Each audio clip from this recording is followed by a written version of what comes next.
HMPV human metapneumovirus. ఈ virus అయితే ఇప్పుడు మన ఇండియాని షేక్ చేసి పడేస్తుంది. ఇండియాలో అయితే పెద్దగా కేసులు లేవు, కానీ మన న్యూస్ మీడియా అయితే బీభత్సంగా షేక్ చేసి పడేస్తుంది. అసలు ఈ వైరస్ యొక్క సిచ్యువేషన్ ఏంటి, ఇంతవరకు మన ఇండియాలో ఎన్ని కేసులు వచ్చాయి, అలానే వచ్చిన కేసులు ఏ ఏజ్ వారికి ఎక్కువ ఎఫెక్టివ్గా ఉన్నాయి, అలానే ఈ వైరస్ వచ్చిన వాళ్ళల్లో కోలుకునే పర్సెంటేజ్ ఎంత ఉంది, అలానే చనిపోయే పర్సెంటేజ్ ఎంత ఉంది, అలానే ఈ వైరస్ వల్ల ఇంకో లాక్డౌన్ ఏమన్నా పడుతుంది, అలానే మన ఇండియన్ గవర్నమెంట్ ఎలా ట్రీట్ చేస్తుంది ఈ వైరస్ ని, అలానే చైనా గవర్నమెంట్ ఎలా ట్రీట్ చేస్తుంది, ఇలాంటి ఎన్నో విషయాలు ఈ వీడియోలో తెలుసుకుందాం. Let's get into the video. ముందుగా ఈ కేసెస్ చూసుకున్నట్లయితే ఇండియాలో ఇప్పటికి 7 కేసెస్ వచ్చాయి. అందులో 7 మాత్రం బెంగళూరులో మరియు అహ్మదాబాద్ లో వచ్చాయి. ఈ 7 కేసులలో మాత్రం మెయిన్లీ 3 పిల్లవాళ్ళకైతే బిలో 1 year ఉండే పిల్లవాళ్ళకి వచ్చింది. అందులో ఒకరికి 3 months ఓల్డ్, ఒకరికి 8 months ఓల్డ్, ఇంకొకరికైతే కేవలం 2 months ఓల్డ్ ఉండే పిల్లవాళ్ళకు ఈ వైరస్ వచ్చింది.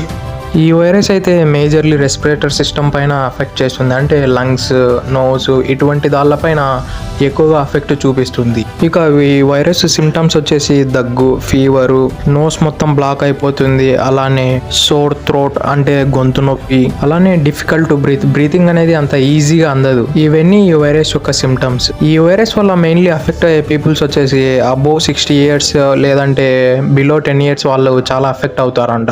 మిడిల్ ఏజెస్ వాళ్ళకైతే అంతగా ఎఫెక్ట్ చూపించదంట, కానీ మిడిల్ ఏజెస్ వాళ్ళు కూడా హ్యూమిడిటీ పవర్ ఎవరికైతే తక్కువ ఉంటుందో వారికి కూడా అఫెక్ట్ అయ్యే అవకాశాలు ఉన్నాయని చెబుతున్నది. కాబట్టి ప్రతి ఒక్కరూ జాగ్రత్తగా ఉంటే మంచిది. ప్రజెంట్ హెచ్ఎంపీవీ వైరస్ కు వ్యాక్సిన్ అయితే లేదు. ట్రీట్మెంట్ అనేది ఆ వైరస్ యొక్క సివియారిటీని బట్టి చేస్తారు. ఇక దీని యొక్క రికవరీ టైం వచ్చేసి 7 to 10 days అయితే డెఫినెట్లీ పడుతుంది, బేస్డ్ ఆన్ వైరస్ సివియారిటీ. ఒకవేళ ఈ వైరస్ ఇనిషియల్ స్టేజ్ లో ఉన్నట్లయితే డెఫినెట్లీ వాళ్ళు రెస్ట్ ఎక్కువగా తీసుకొని బాడీని ఎల్లప్పుడూ డిహైడ్రేషన్ లో పెట్టినట్లయితే డెఫినెట్లీ వాళ్ళు ఈజీగా రికవర్ అయ్యే అవకాశాలు చాలా ఎక్కువగా ఉన్నాయట. ఇక ఈ వైరస్ మనకు రాకుండా సేఫ్టీ మెజర్స్ తీసుకోవాలంటే మెయిన్లీ మాస్క్ పెట్టుకోవాలి, అలానే ఫ్రీక్వెంట్లీ హ్యాండ్స్ని వాష్ చేసుకుంటూ ఉండాలి, అలానే శానిటైజర్ని యూజ్ చేయాలి. ఎక్కువగా క్రౌడెడ్ ప్లేసెస్లో కూడా వెళ్ళడానికి అవాయిడ్ చేయాలి. ఇక ఇది ఎలా వస్తుందంటే మెయిన్లీ కరోనా ఎలా అయితే పాకిందో సేమ్ ఇలానే పాకుతుంది ఇది కూడా.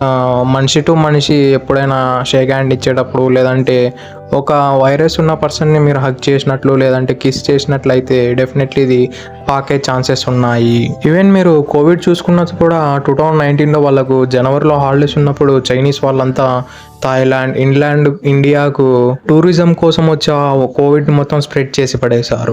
సేమ్ హెచ్ఎంపీవీ వైరస్ వచ్చినప్పుడు కూడా సేమ్ సిచ్యువేషన్. ఇప్పుడు కూడా వాళ్ళకు టూరిజం స్పాట్స్ కోసం థాయిలాండ్, ఇండియా ఇటువంటి దేశాలకు వెళ్తున్నారు. కాబట్టి వైరస్ స్ప్రెడ్ అయ్యే అవకాశాలు చాలా ఎక్కువగా కనిపిస్తున్నాయి. అలానే ఈ వైరస్ ఎప్పుడో 2001లోనే ఐడెంటిఫికేషన్ చేశారు. ఇది మెయిన్లీ బర్డ్ నుంచి హ్యూమన్ కు వస్తుంది. ఈ వైరస్ కొత్తగా ఇప్పుడైతే పుట్టింది అయితే అసలే కాదు. ఇక మన ఇండియన్స్ అయితే దీనిపైన ఎలా రెస్పాండ్ అవుతున్నారంటే కొంతమంది అయితే అసలు ఇది పెద్ద వైరసే కాదు, ఈజీగానే నెగోషియబుల్ వైరస్ అని చాలా మంది అంటున్నారు. ఇంకొంతమంది అయితే గౌతమ్ మీనన్ లాంటి పెద్ద మనిషి అయితే ఇతను రీసెర్చ్ అట్ అశోక యూనివర్సిటీకి ఇతడైతే ఎంత ఈజీగా నెగోషియేట్ చేస్తున్నాడంటే ప్రతి ఇయర్ లో డిసెంబర్, ఫిబ్రవరి ఈ మంత్స్ లో అయితే కాఫ్ అండ్ కోల్డ్ వచ్చే వారిలో 15% వాళ్ళకి ఈ వైరస్ వచ్చిపోతూ ఉందంట.